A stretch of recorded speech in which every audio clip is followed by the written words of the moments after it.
I'm Sherri Harrah with HomeShowGardenPros, and I'm joined here today with Frank Smith from Coast of Maine Soils. Glad to be here. Thank you. So glad to have you.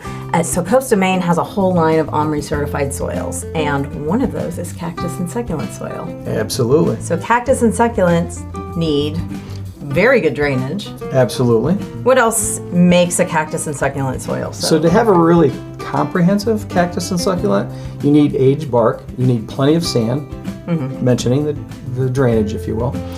We have some compost in there, very little, but some calcium, the fish bone meal, some kelp, and by the time we're done with that, you can actually see some visible growth within 3 to 4 months on your cactus and succulents. Which is amazing because they're so slow growing. Absolutely, that's the key. It really is. So whether we're doing it in a pot or in the landscape, you can use the Coast of Maine cactus and succulent soil. Yes, and the one thing I would highlight is you don't normally mix that 50-50 with a native soil, only because it's got everything that the cactus and succulent need.